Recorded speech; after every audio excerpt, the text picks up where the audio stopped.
Hi hello welcome to post 360. నేను మీ మురళీ రాపల్లి. ముఖ్యంగా ఈరోజు నేను న్యూస్ ఫాలో అవుతుంటే బుర్ర పాడయ్యేటటువంటి కొన్ని న్యూస్ నా ముందు కనిపించడం జరిగింది. ఈ అమ్మ ఏంటిరా నాయన, ఇంత దారుణంగా ఉందా బయట పరిస్థితి అని అనిపిస్తూ ఉంది. చంద్రబాబు నాయుడు గారు ప్రతి మంత్లో ఒకరోజు ప్రజల దగ్గరికెళ్ళి డప్పులు కొడతారు. అంటే డ్రామా చేస్తారనమాట.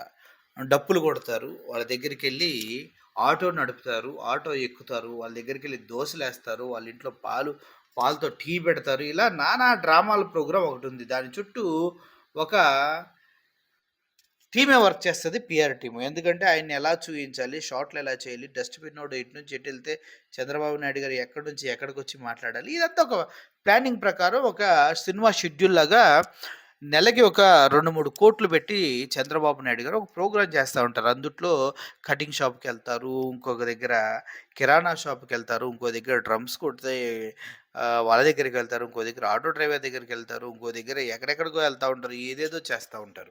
ఇవన్నీ చూస్తే ఇది డ్రామా అని ప్రతి ఒక్కళ్ళకి అర్థమవుతుంది. మైకులు, గీకులు ఫుల్ సెటప్పు, సెక్యూరిటీ తోటి ఎవరినైతే కలవాలో వాళ్ళనే హైలైట్ చేసుకుంటూ ముందుకెళ్ళిపోతూ ఉంటారు. దీన్ని చూసిన ప్రతిసారి నాకు అనిపిస్తది, ఎందుకొచ్చిన గొడవ, ఈ డ్రామా ఆర్టిస్టుల్లాగా చంద్రబాబు నాయుడు గారు ముఖ్యమంత్రి గారు ఎందుకు ఇలా చేస్తూ ఉన్నారు అని నేను అనుకుంటా ఉంటాను. ఎందుకంటే అది పెద్ద డ్రామా అనే క్లియర్‌గా ఒక స్క్రిప్టెడ్ అని అర్థమైపోతూ ఉంటది కాబట్టి.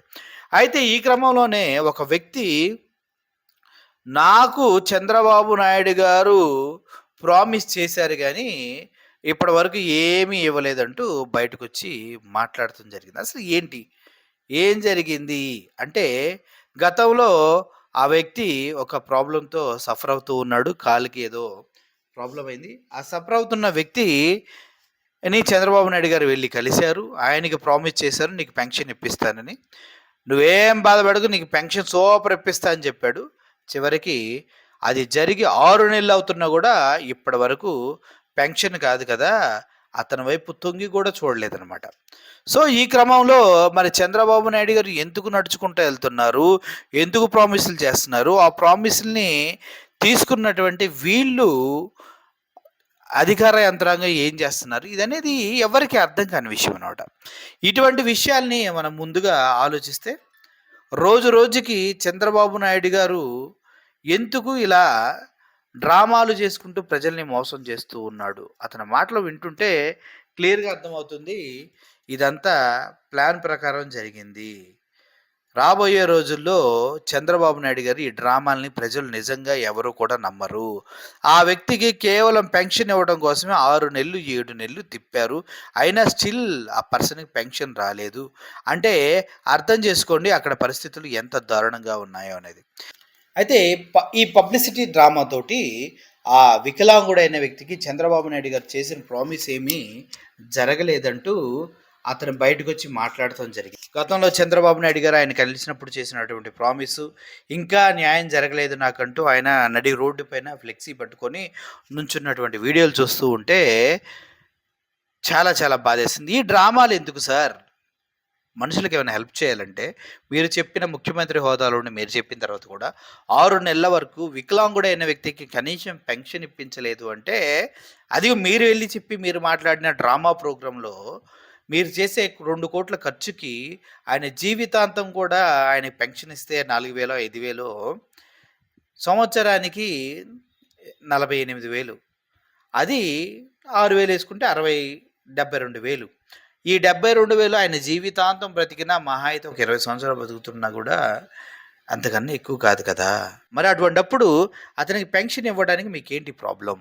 మీరు కోట్లు ఖర్చు పెట్టి ప్రోగ్రాంలు చేసి కూడా ఇలా ఫెయిల్ అయితే ప్రజలు మిమ్మల్ని మొహం పైన ఊత్తారని కూడా మీకు అనిపించట్లేదా? ఎందుకు ఇలా రోజు రోజుకి డ్రామా ఆర్టిస్ట్‌లా తయారవుతున్నారు చంద్రబాబు గారు? ఇది కరెక్ట్ కదా అని ప్రజలు అడుగుతూ ఉన్నారు. మీరు సమాధానం చెప్పాలి కదా మరి ఇప్పుడు. అంత ముద్దుగా ఎళ్లి చూడండి. ఏంటయ్యా నా జన్మ ధన్యమైంది సార్. ఎట్లా ఈ యాక్సిడెంట్ అయింది సార్. అంటే షుగర్ ఉంది నాకు. యాక్సిడెంట్ అయితే మోకాల దాకా తీశారు. మనం 2 సంవత్సరాలు మనకి తమరు గెలిచే ముందు సార్. నేను సంతోషంగా తిరిగాను కూడా ఆ రోజుల్లో. అయితే తర్వాత పడిపోయా. రిజల్ట్ వచ్చిన సంతోషపడ్డా ఎన్ఆర్ హాస్పిటల్. తర్వాత ఈ కాలు ఫెయిలియర్ అయింది సార్. ఇది ఒక్క కాలు మీద ఆడటంలో బాగా కొంచెం ఇబ్బంది అయిపోయింది.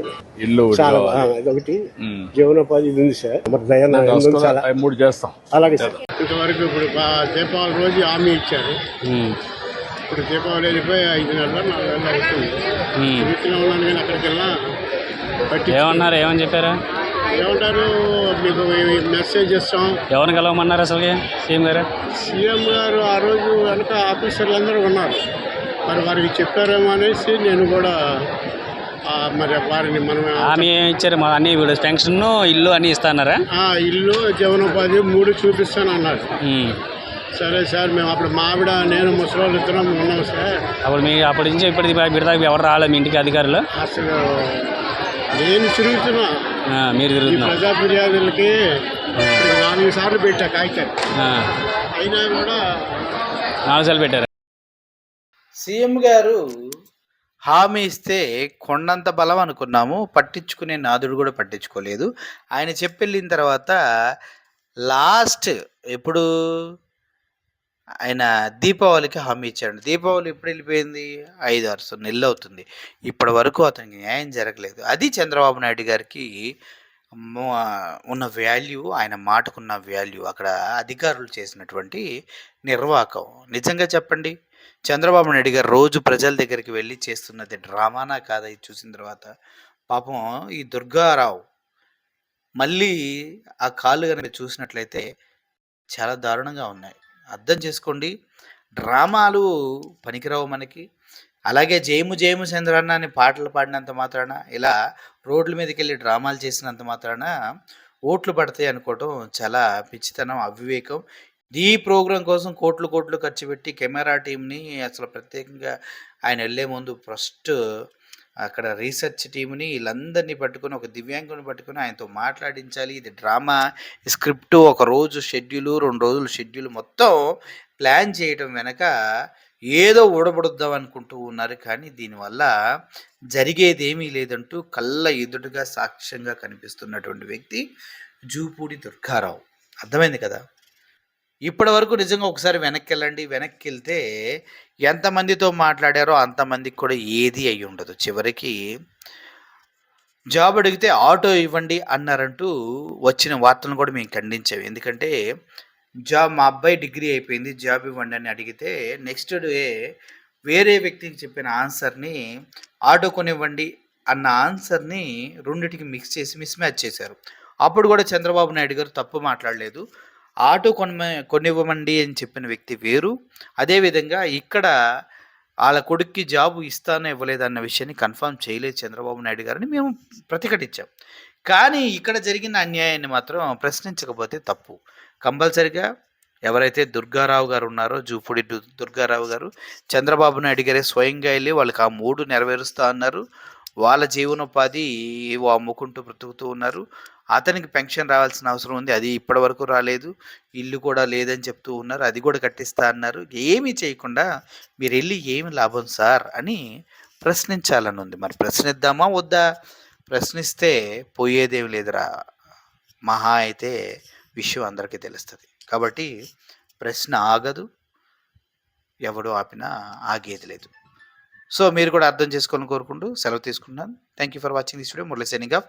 Thank you so much.